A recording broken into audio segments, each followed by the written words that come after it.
From JBS Studios in Greater New York, this is the JBS News Update with Teisha Bader. I'm Teisha Bader with the JBS News Update for Tuesday, April the 7th, 2020. Israel's cabinet approved emergency measures over the first few days of the Passover holiday in the face of the growing number of cases and deaths from the coronavirus in the country. They include no intercity travel from tonight until Friday morning and a curfew for tomorrow, Seder night, beginning at 3 p.m. Israel time until the following morning, where Israelis are not permitted to leave their homes. This is to stop people from trying to visit friends and relatives for the holiday. Israeli Prime Minister Benjamin Netanyahu announced the measures in a televised address last night, where he also briefly referred to the political situation in Israel, namely the stalling of unity talks with Blue and White.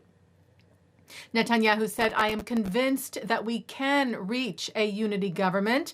The way is not yet blocked. There are obstacles," he said, "but I believe that with goodwill, we can get there. We can get there soon, and we must. Unity," Netanyahu said, "is needed not just at the political level, but also within Israeli society."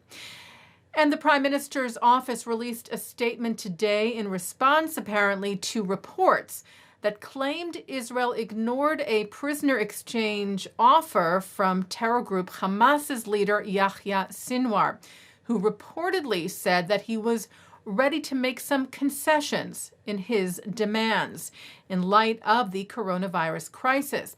But he also said that Netanyahu did not respond to that offer.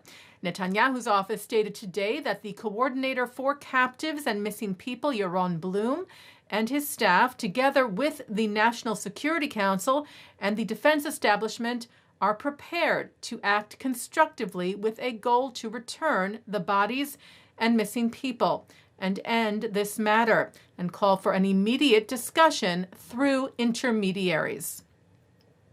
Hamas has been holding the bodies of slain IDF soldiers Oron Shaul and Hadar Golden since Operation Protective Edge in 2014, as well as holding Israeli civilians Abira Mengistu and Hisham al-Sayed, who had crossed into Gaza on their own and are both said to suffer from mental health issues.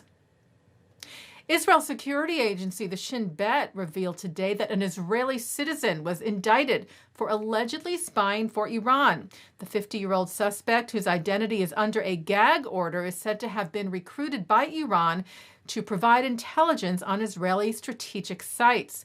Police arrested him earlier this month and seized encryption devices, among other evidence. The suspect was also said to have been in touch with an operative of the Popular Front for the Liberation of Palestine in Lebanon. Well, police in Brookline, Massachusetts, are looking for a man suspected of a hate crime targeting a Jewish institution. They released surveillance video yesterday showing the suspect walking up to the Chabad Center in the city, where he wrote anti-Semitic graffiti on the building in Russian.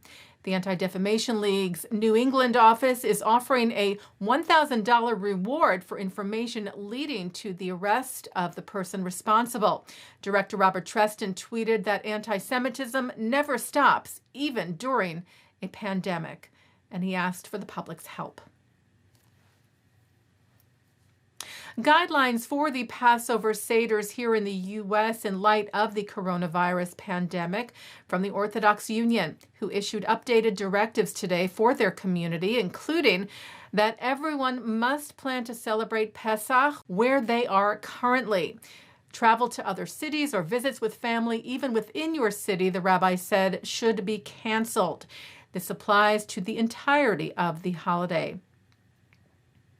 The leaders of the Conference of Presidents of Major American Jewish Organizations, Arthur Stark, William Daroff, and Malcolm Hoenlein, sent their heartfelt greetings to the people of Israel as they approach the beginning of the Passover holiday. The conference leaders said, "We join in solidarity and compassion as they and we face the modern-day plague of COVID-19. We stand in support of you and the effort of your government to combat this deadly, invisible foe.